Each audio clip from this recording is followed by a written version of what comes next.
नमस्कार दोस्तों, स्वागत है एक बार फिर से हमारे इस YouTube channel e learning for ever में। तो दोस्तों, आज की वीडियो बहुत इंपॉर्टेंट होने वाली है क्लास 4 से क्लास 12 के स्टूडेंट के लिए। साथ ही वीडियो इंपॉर्टेंट होने वाली है इग्नू BA/GLA 136 के प्रोग्राम में जिन्होंने भी इनरोल किया होगा और जिनका एग्जामिनेशन नज़दीक है। साथ ही जितने भी इंग्लिश ग्रामर के जो स्टूडेंट्स होंगे उनके लिए ये वीडियो बहुत ही इंपॉर्टेंट होने वाला है। क्या इस वीडियो में खास होगा वो आपको थंबनेल से पता चल ही गया होगा। तो इस वीडियो में एक्टिव वॉइस से हम पैसिव वॉइस में चेंज करेंगे। किस प्रकार से चेंज होता है, कैसा चेंज होता है, जिससे कि आप एक ट्रिक जान लोगे मुझसे, शॉर्ट ट्रिक जिसे कहते हैं। 1 सेकंड में आप किसी भी एक्टिव वॉइस को पैसिव वॉइस में चेंज कर सकते हैं।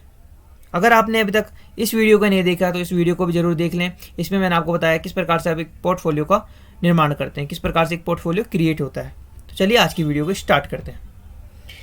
तो एक्टिव वॉइस से पैसिव वॉइस में चेंज करने के लिए आपको कुछ टिप्स एंड ट्रिक्स जाननी पड़ेंगी जो कि मैं आपको दूंगा। तो चलिए आज की वीडियो को स्टार्ट करते हैं। सबसे पहले एक एग्जांपल देखते हैं। She is playing the flute, active voice है। और अगर इसे हिंदी में देखा जाए तो वह बांसुरी बजा रही है, ये एक्टिव वॉइस है। अगर जनरली इसको अगर पैसिव वॉइस में चेंज किया जाता है तो बांसुरी बज रही है, उसके द्वारा फिर बांसुरी बज रही है। ठीक है, पैसिव वॉइस हो गया आपका। अगर इसे इंग्लिश में देखें तो इंग्लिश में क्या होता है, the flute is being played by her, passive voice. यही चीज़ आपको समझनी है कि ये she is playing the flute, active voice, और the flute is being played by her, passive voice, कैसे चेंज हो जाता है। तो चलिए जानते हैं। सबसे पहले ये जानिए कि एक्टिव वॉइस में कौन कौन सी चीज़ें इंक्लूड होती है। तो आपका सबसे पहले एक्टिव वॉइस में आपका सब्जेक्ट इंक्लूड होता है, helping verb plus main verb plus object. इस प्रकार से आपकी एक एक्टिव वॉइस क्रिएट होती है। तो सब्जेक्ट यहाँ पर आपका कौन सा है, तो सब्जेक्ट है आपका यहाँ पे सी इज प्लेइंग द फ्लूट में सब्जेक्ट क्या है आपका सी है। हेल्पिंग वर्ब कौन सी है, तो यहाँ पर इज आपकी क्या है, हेल्पिंग वर्ब है। और मेन वर्ब कौन सी है, प्लेइंग, प्लेइंग मतलब खेलना, सॉरी प्लेइंग यानी बजाना, ये आपकी मेन वर्ब है। और ऑब्जेक्ट यहाँ पर क्या आएगा आपका, द फ्लूट, ये आपका ऑब्जेक्ट है। द फ्लूट आपका ऑब्जेक्ट है ये आप, और सी आपका क्या है, सब्जेक्ट है। इसके आपका हेल्पिंग वर्ब है, और ये आपका क्या है, ये आपका एक मेन वर्ब है। इतना आपने समझ लिया। तो चलिए अब बात करते हैं कि पैसिव वॉइस में क्या सिमिलरिटीज होती है और क्या की चीज़ नहीं होती है। तो पैसिव वॉइस में क्या होता है, इसका उल्टा होता है, अपोजिट होता है। जो आपका यहाँ पर सब्जेक्ट था, देखिए आपका सब्जेक्ट था, वो यहाँ पर सब्जेक्ट किस में चेंज हो गया, ऑब्जेक्ट में। ठीक है, जो आपका एक्टिव वॉइस में सब्जेक्ट होता है वो यहाँ पर ऑब्जेक्ट में चेंज हो जाता है। ठीक है, नेक्स्ट क्या होता है इसमें, जो आपका ऑब्जेक्ट था वो आपका यहाँ पर सब्जेक्ट में चेंज हो जाता है। यहाँ पर ये आपका ऑब्जेक्ट था और ये आपका क्या हो गया, सब्जेक्ट में चेंज हो गया। और जो सब्जेक्ट था, जो यहाँ पे ये सब्जेक्ट था वो क्या हो गया, ऑब्जेक्ट में चेंज हो गया। इतनी बात आपको समझ आ चुकी होगी। तो यहाँ पर क्या कंडीशन आई थी, तो यहाँ पर ये हुआ था, जो आपका ऑब्जेक्ट क्या था, यहाँ पे ऑब्जेक्ट हमने किसको माना है, द फ्लूट। यहाँ पे द फ्लूट ऑब्जेक्ट था, तो ये द फ्लूट इसमें क्या आ गया, सब्जेक्ट के रूप में आ गया। ये क्या हो गया आपका, अब ये आपका क्या हो गया, एक सब्जेक्ट हो गया। ठीक है, जो आपका यहाँ पे ऑब्जेक्ट था। फिर नेक्स्ट क्या चीज़ हुई यहाँ पर, जो आपका सब्जेक्ट था वो यहाँ पर ऑब्जेक्ट के रूप में चले गया। तो यहाँ पर आपका सब्जेक्ट क्या था, सी था। तो सी जब ऑब्जेक्ट में जाएगा क्या हो गया, हर हो गया। ठीक है, सी का हर हो गया। अगर ही होता तो हिम हो जाता, दे होता तो दैम हो जाता, वी होता तो अस हो जाता। ये नॉर्मल चीज़ें आपको पता होनी चाहिए। फिर आपका नेक्स्ट जो चेंज होता है वो क्या होता है, नेक्स्ट आपका चेंज कुछ नहीं होता। जो हेल्पिंग वर्ब होती है वो हेल्पिंग वर्ब ही बनी रहती है। खाली इसमें एक चीज़ ध्यान रखनी है आपको, जैसे यहाँ पर तो सिंगुलर नंबर था तो हमारे पास कोई चेंजेस करने के लिए नहीं था। बाई चांस यहाँ पर प्लूरल नंबर होता, सपोज 2 बांसुरी बजा रहा है, तो यहाँ पर उसके अकॉर्डिंग वो चेंज होगा। हेल्पिंग वर्ब जो आपका ऑब्जेक्ट रहा होगा उसके अकॉर्डिंग वो चेंज होगा। फिर बात करते हैं नेक्स्ट जो अंतर होता है वो होता है आपका मेन वर्ब का। मेन वर्ब जो एक्टिव वॉइस में रहती है वो नॉर्मल रहती है, वो जिस भी फॉर्म में हो। लेकिन जब आप उसको पैसिव वॉइस में चेंज करते हो तो वो आपकी वर्ब की थर्ड फॉर्म में आती है। ये आपको first form, second form, third form पता होना चाहिए, तभी जाके आप इस क्वेश्चन को आसानी से सोल्व कर सकते हैं। तो इतनी बात आपने समझ ली। जो आपका सब्जेक्ट है, जो आपका क्या है, सब्जेक्ट है, वो यहाँ पर ऑब्जेक्ट में चेंज होगा पैसिव वॉइस में जाके। फिर आपका जो यहाँ पर ऑब्जेक्ट था वो आपका सब्जेक्ट में चेंज हो गया। नेक्स्ट हेल्पिंग वर्ब आपके ऑब्जेक्ट के अनुसार चेंज हो सकती है। अगर सिंगुलर नंबर है तो सिंगुलर नंबर में वही रहेगा, प्लूरल नंबर तो चेंज हो जाएगा, ठीक है। और फिर जो मेन वर्ब होती है आपकी, मेन वर्ब किसके अनुसार चेंज होती है, जो थर्ड फॉर्म होती है वर्ब की उसके अनुसार चेंज हो जाती है। इसमें आपको एक चीज़ देखनी है, जो यहाँ पर बाई लगाया है मैंने, बाई तो ऊपर वाले सेंटेंस में आप बोलोगे बाई तो था ही नहीं, तो बाई इसलिए लगाते हैं किसके द्वारा, द्वारा, द्वारा आपने सुना होगा वर्ड द्वारा। तो यहाँ पर जो पहला वर्ड था हमारे पास वह बांसुरी बजा रही है, ठीक है। और जो इसका चेंजेस, इसका वर्ड चेंज होगा, the flute is being played by हर, बांसुरी उसके द्वारा बजाई जा रही है, ये अब चेंज हो गया, बांसुरी उसके द्वारा बजी, ऐसे भी कुछ भी आप मान सकते हो, बांसुरी उसके द्वारा बज रही है, ठीक है। ये आपका पैसिव वॉइस में चेंज हो चुका है। अब चलिए देखते हैं आपके एग्जाम्स के लिए और आपकी प्रैक्टिस के लिए कौन कौन से वो इंपॉर्टेंट क्वेश्चन होंगे, कौन कौन से वो इंपॉर्टेंट जो आपके एक्टिव टू पैसिव वॉइस में चेंज करने के लिए होते हैं, जो आपके एग्जाम में पूछे जाते हैं और जनरली आपको पता भी होना चाहिए। चलिए आगे बढ़ते हैं। देखिए आपका जो एग्जाम का क्वेश्चन आता है वो आता है इस प्रकार से, वो आता है change the following sentences into the passive voice, omit the doer where it necessary. इसका मतलब बहुत सारे जो हमारे स्टूडेंट्स हैं वो जान नहीं पाते इसका मतलब क्या है। Omit the doer where it necessary, इसका मतलब है जहाँ का कर्ता आवश्यक ना हो वहाँ पर जरूर नहीं है उसे लिखा जाए, ठीक है। इसका मतलब ये है नॉर्मली जो आपका सब्जेक्ट है जहाँ पर आपके लगता है उसकी आवश्यकता नहीं है तो जरूर नहीं है उसको लिखना ही है, ठीक है। तो जानते हैं इसमें कौन कौन से क्वेश्चन इंक्लूड हैं। तो इस कुछ प्रकार ये क्वेश्चन हैं आपके, इसकी लिस्ट मैंने बनाई थी, जो तैयार की थी, जो आपके प्रीवियस ईयर क्वेश्चन में भी आ चुके हैं और आपकी प्रैक्टिस के लिए भी बहुत नेसेसरी है। देखिए पहला क्वेश्चन क्या आपके पास, दे पुल डाउन मेनी ट्रीज। तो यहाँ पर सब्जेक्ट कौन सा आपका, ये आपका क्या है, सब्जेक्ट है, और ऑब्जेक्ट कौन सा आपका, ट्रीज है। ऑब्जेक्ट क्या है, मेनी ट्रीज, ये आपका ऑब्जेक्ट है। और यहाँ पर कोई हेल्पिंग वर्ब तो है नहीं, तो इसको किस प्रकार से चेंज करना है, ये आपका क्या है, पुल डाउन, क्या आपका, ये आपका वर्ब है, मेन वर्ब है आपकी, ठीक है। ये आपकी मेन जो वर्ब थी वो है। तो हमने इसको चेंज कैसे किया, देखो मेनी ट्रीज जो आपका ऑब्जेक्ट था वो आपका सब्जेक्ट बन चुका है, मेनी ट्रीज, और जो आपका यहाँ पर दे था वो क्या हो गया, बाई देम आ गया, किसके द्वारा, उनके द्वारा, किसके द्वारा, उनके द्वारा, वे का दे हो गया यानी देम हो गया। फिर जो आपका मैंने बोला था कि जो फॉर्म होती है वर्ब की वो किसके अनुसार चेंज होती है, वर्ब की थर्ड फॉर्म। तो यहाँ पर थर्ड फॉर्म, तो वो पहले से थर्ड फॉर्म था वो भी थर्ड फॉर्म आ चुकी है। और जो हम यहाँ पर हेल्पिंग वर्ब यूज़ करेंगे वो किसके अकॉर्डिंग यूज़ करेंगे, जो ऑब्जेक्ट के अनुसार यूज़ करेंगे, ठीक है। इतना आपका ये पहला क्वेश्चन हो चुका है। फिर जो सेकंड क्वेश्चन है उसमें क्या है, तो ये बना क्या, many trees were pulled down by them. देखिए जो मेनी ट्रीज ऑब्जेक्ट था उसका सब्जेक्ट हो चुका है, दे का देम हो चुका है, और पुल डाउन का पुल डाउन वहीं पर रहा, बीच में हेल्पिंग वर्ब ऐड हो गई और बाय देम, यानी many trees were pull down by them, ठीक है। इतना मेरे को लगता है आपको क्लियर हो चुका होगा, ठीक है।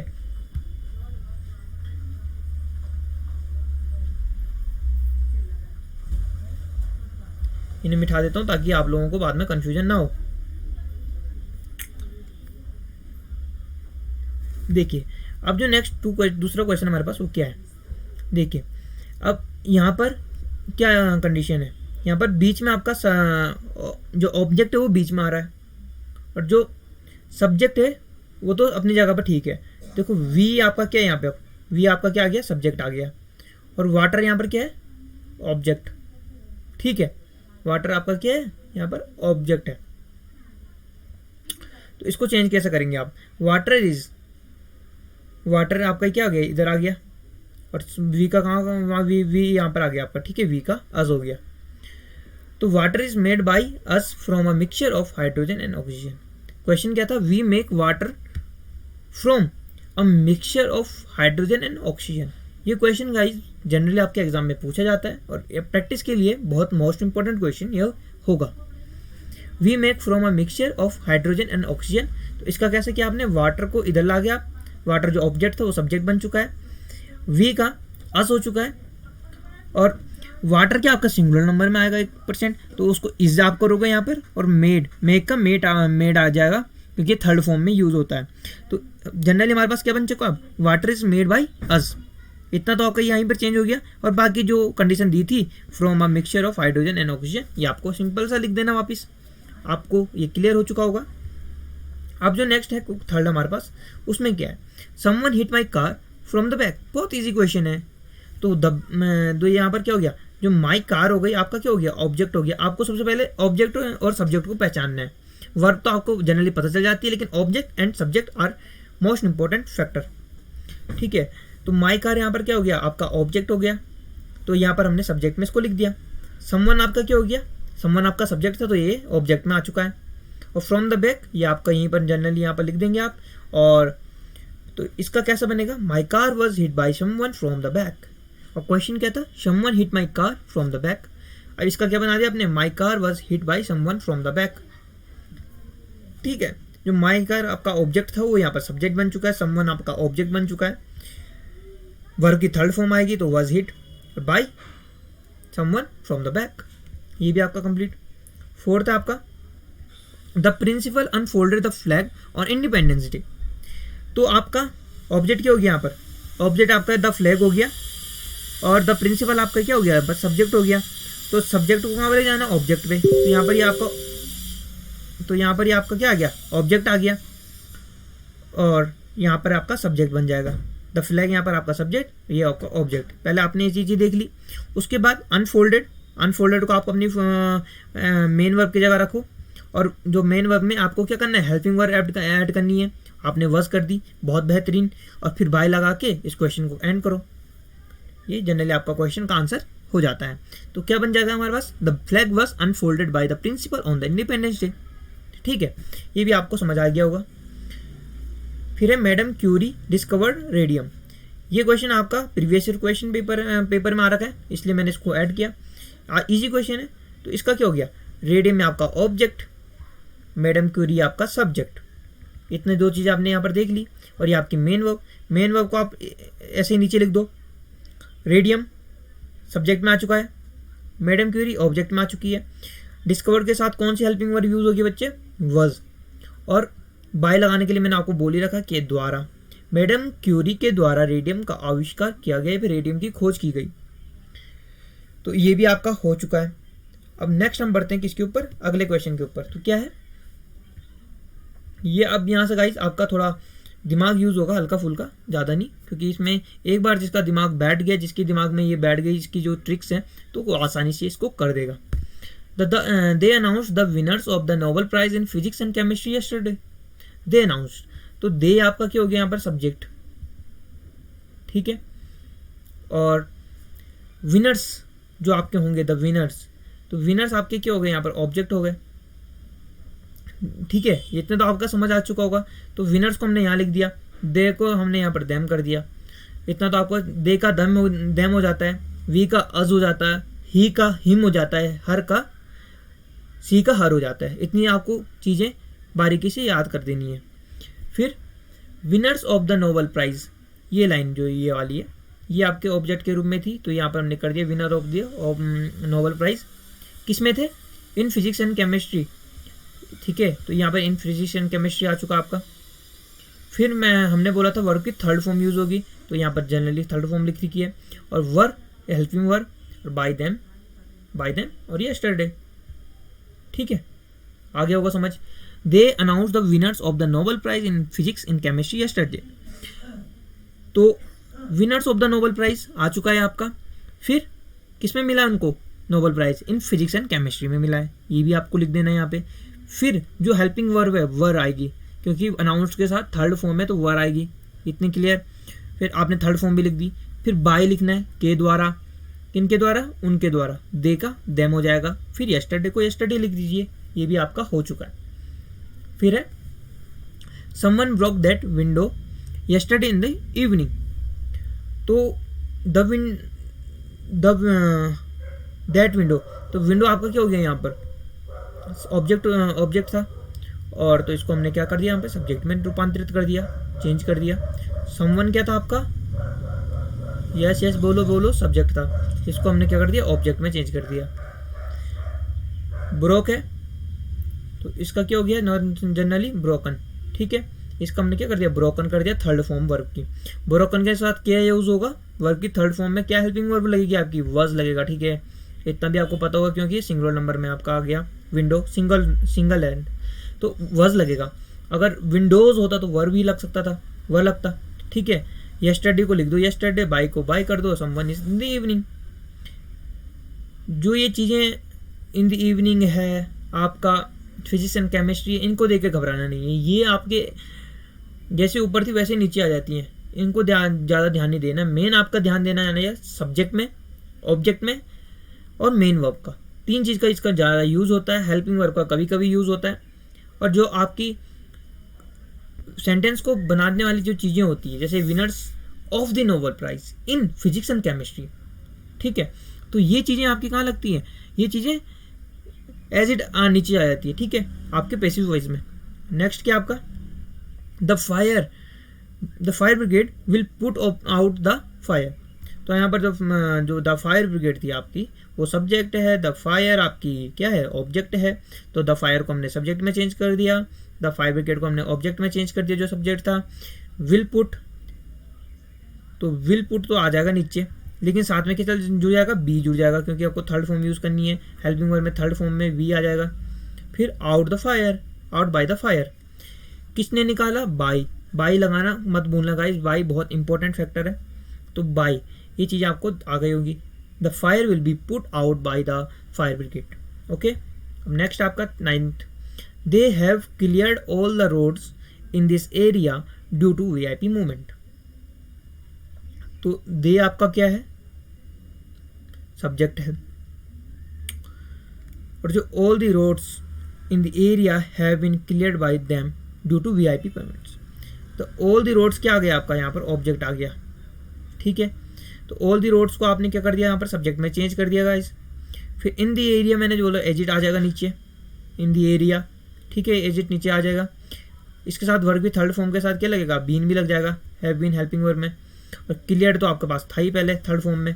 और by them to due to VIP movement, ये भी एजिट नीचे आ जाएगा, ये भी क्लियर हो चुका होगा। All the roads in the area have been cleared by them due to VIP movement. आप इनकी हिंदी बना के भी रूपांतरित कर सकते हो, उसमें भी बहुत ईजी पड़ जाता है, जिनको समझना आया होगा। They elected a new mayor yesterday, they elected a new mayor yesterday, तो यस्टरडे तो एजिट नीचे आएगा।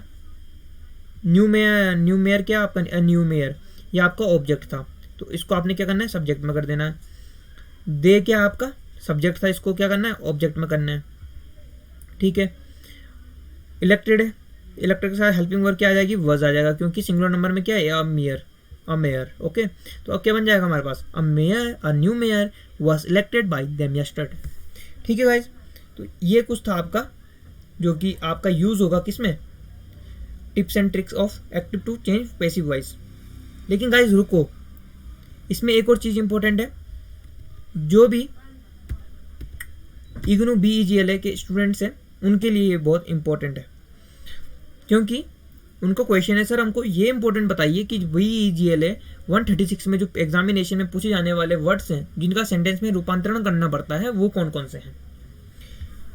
तो सबसे पहले मैं बता दूं आपको, ये जो कुछ सब्जेक्ट और वर्ड्स हैं इनको आप स्क्रीनशॉट लीजिए और इनको सॉल्व करके टेलीग्राम चैनल पर अपलोड कर सकते हैं आप लोग। ठीक है, लिंक आपको कहाँ मिल जाएगा, डिस्क्रिप्शन में आपको इसका लिंक मिल जाएगा। तो इसको एक बार थोड़ा समझते हैं आप। देखो, जिनकी आप मीनिंग, आपको अगर सुटेबल मीनिंग आ गई ना किसी की, तो उसे ही लिखना है। ऐसे नहीं कि कॉन्वे है तो हाँ एक पंक्ति में एक लाइन में लिख दिया कॉन्वे वाला, ऐसे नहीं होता। आपको प्रॉपर मीनिंग के साथ वर्ड्स की मीनिंग करना है, सेंटेंस बनाना है इसका। ठीक है, अगर कोई भी दिक्कत होगी तो आप टेलीग्राम पे पूछ सकते हो। टेलीग्राम का नीचे डिस्क्रिप्शन में लिंक मिल जाएगा टेलीग्राम का। और साथ ही अगर चैनल को आपने सब्सक्राइब नहीं किया तो चैनल को सब्सक्राइब कर लें। वीडियो अच्छी लगे तो वीडियो को लाइक जरूर कर दें, और मिलते हैं आपको नेक्स्ट वीडियो में। तब तक के लिए जय हिंद, जय भारत।